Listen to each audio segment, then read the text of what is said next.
So, I did not think I was going to be filming this video this season, but just so happened that Bandamere extended their race season a couple extra weeks, go basically through the end of October.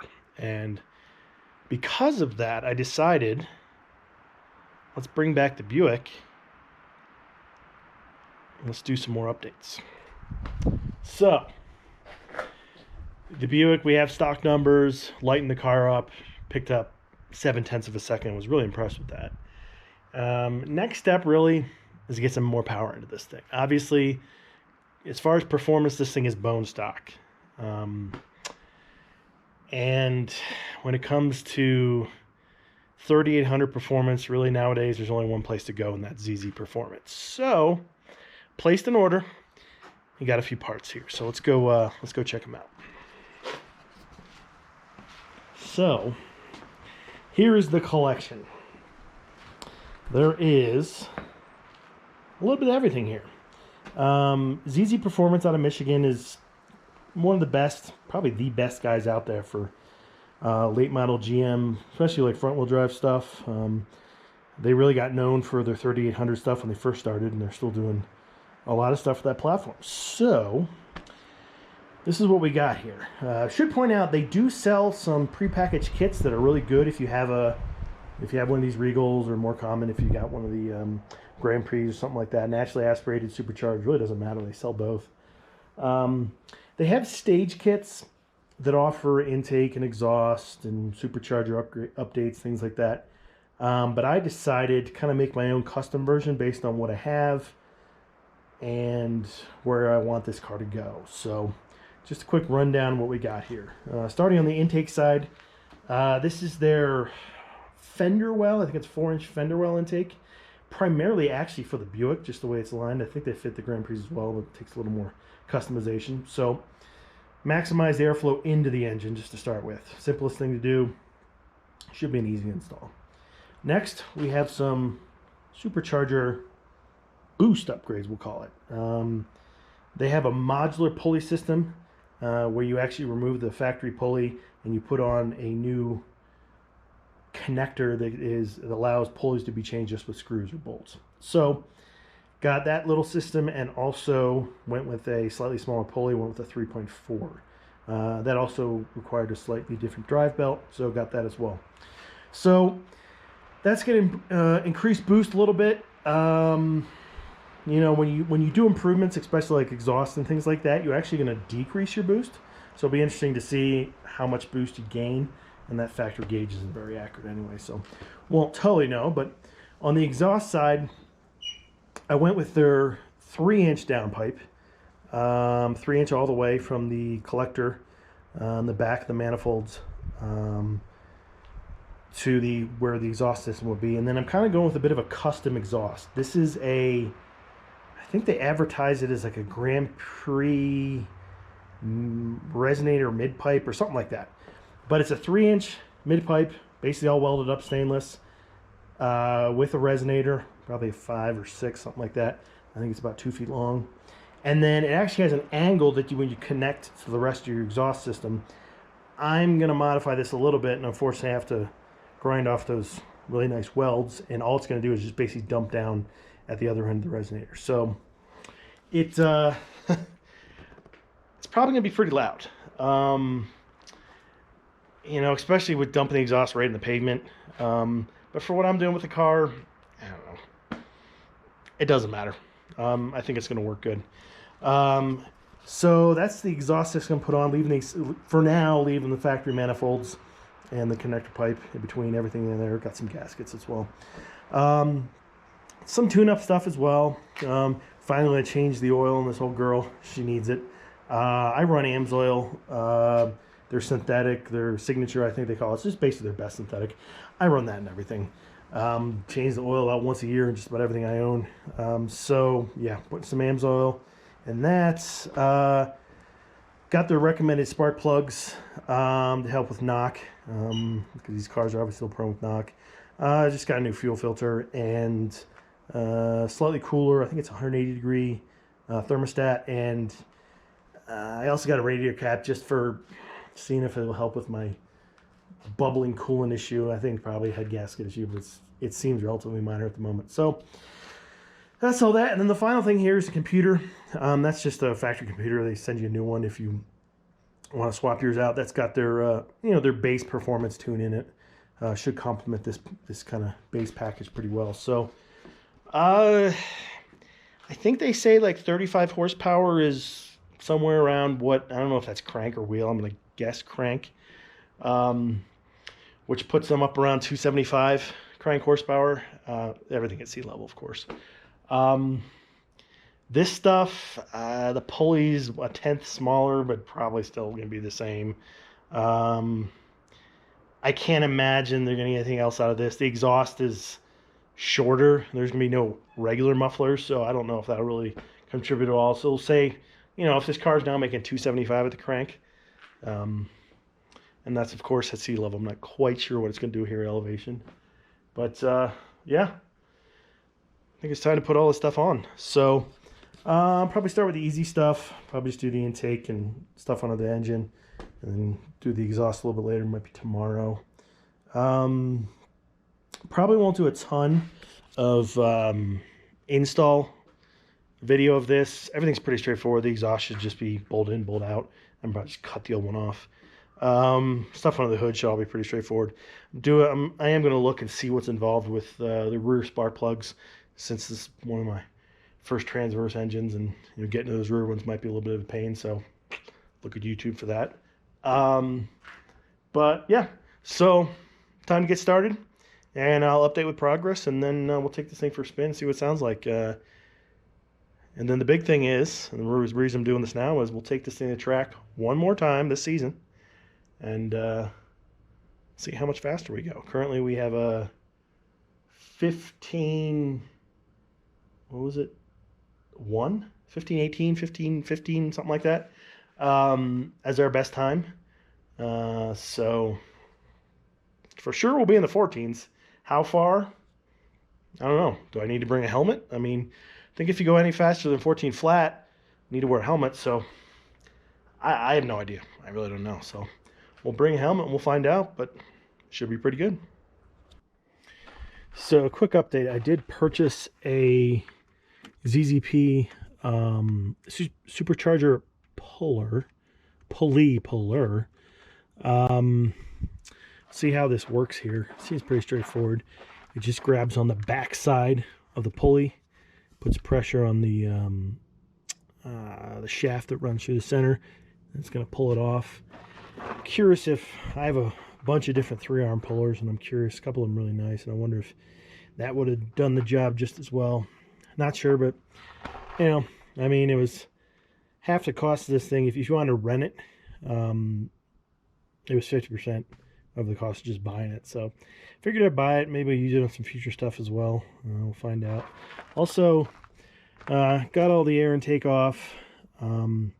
I am going to actually have to rotate the engine forward by removing these two motor mounts, or bolts from the motor mounts, and just ratcheting the engine forward so I can get the rear plugs. So I'm not going to put a lot of stuff back on yet. I did notice, though, that the computer is kind of like integral to the airbox. So if you take the airbox off, your computer just kind of lays there. So I'm going to have to come up with some kind of mount or something. But otherwise, just keep on moving. So it's pretty easy to get that pulley off. You just keep cranking with the puller, and eventually you get a pop like you do on most pullers. The only difference is it doesn't pop and fall off. It looks like that shaft is, I don't think that thing's tapered. So you just keep having to keep crank and crank and crank and crank, and then eventually the whole thing pops off, and it's kind of what it looks like.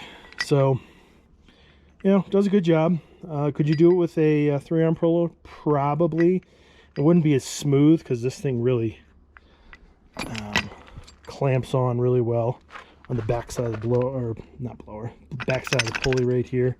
If you're just going to throw this pulley away, you might mangle it up with a 3-arm puller, but you probably can get it off. So anyway, that's done. I'm going to compare this to the stock one, see how much smaller the other one is. But I think next thing here is take the motor mounts out, rotate the engine forward, get those back plugs. I didn't even do the front ones yet, but and then yeah, put the new supercharger pulley on, new belt, air intake, things like that.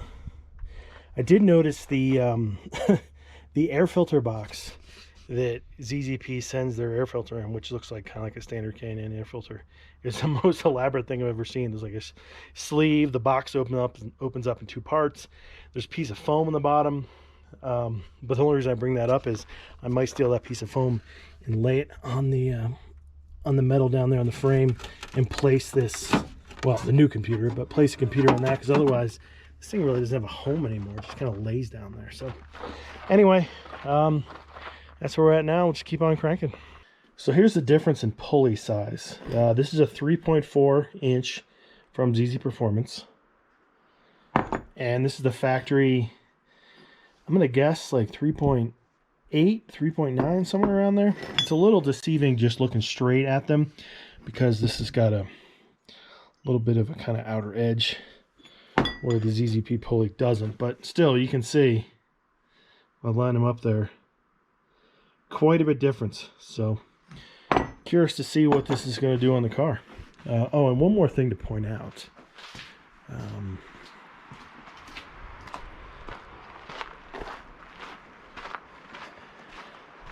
The puller, I think, is definitely worth it. Not so much for actually the ZZP puller, I should say.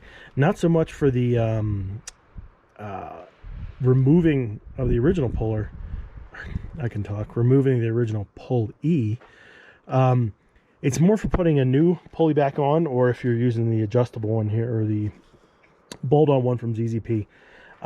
You can modify that and just use a portion of it, and it actually has a small stud that threads in between the puller tool and the shaft of the supercharger, and it helps force this on the shaft here, because it's really just held on by friction. There's no splines, there's nothing else on this. So I think after all that, I'd say, yeah, I think it's definitely worth it to get that. So I got everything, pretty much everything wrapped up under the hood. I got the pulley on for the supercharger. Changed all the spark plugs. I will say that the rear plugs were a bit of a pain. I did have to loosen up these two motor mounts, rotate the engine forward a couple inches. It gave just enough room in the back. I also took that brace bar off. Didn't know if in hindsight, don't really know if I needed to, but it just gave me more room to get down inside. But anyway, got all the plugs changed. Got the intake installed. This is a little more of a kit than a direct install. The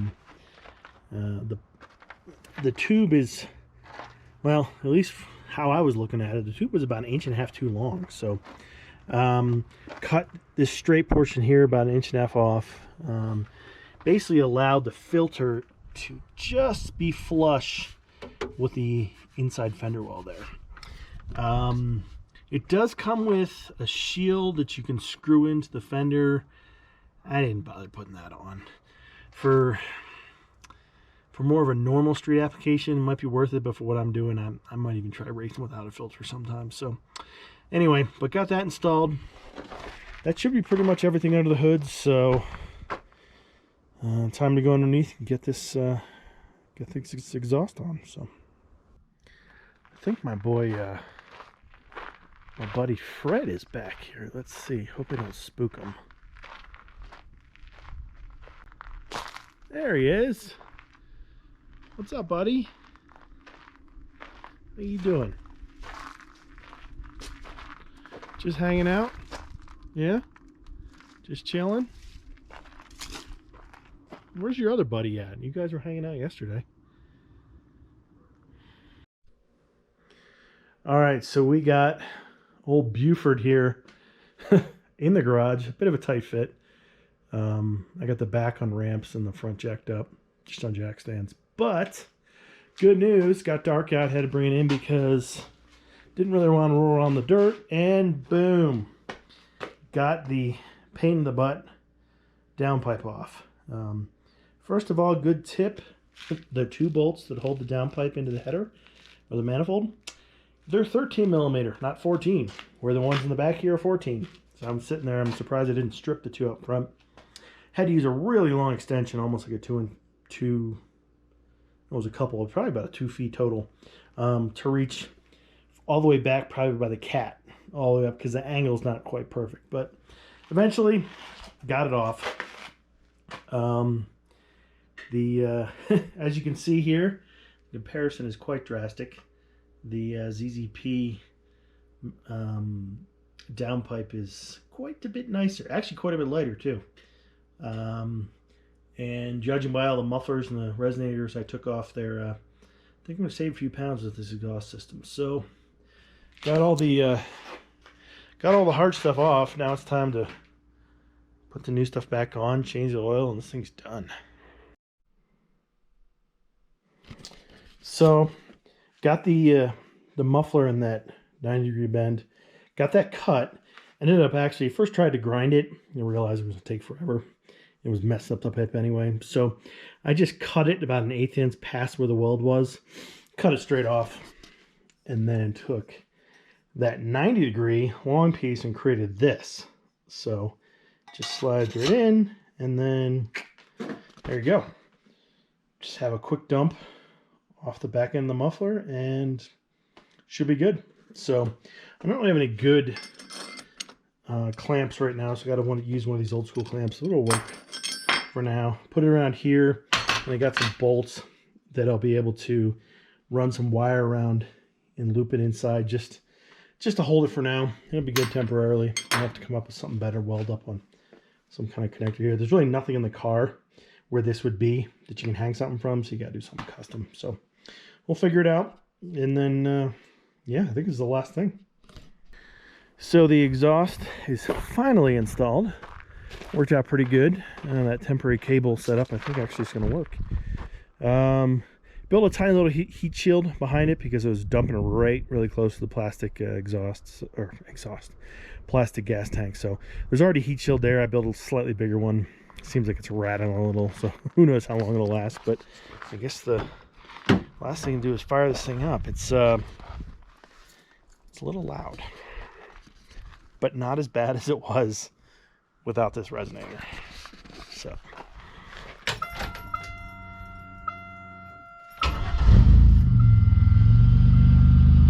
it's having this has got the new computer in there. It took a little bit to get it to fire when I first tried. It wouldn't turn over, and apparently there's some kind of relearn process, but I went to go look at what that was and tried to start it again and fire it up, so maybe it did it itself. But as you can hear, it's deep. It's got a little bit of rattle when you rev it up at a certain range, so see what that's like driving around. But otherwise, I think we're good. So next step is to take this thing to the track and see what it can do. So thanks for watching, and we'll see you on the next one.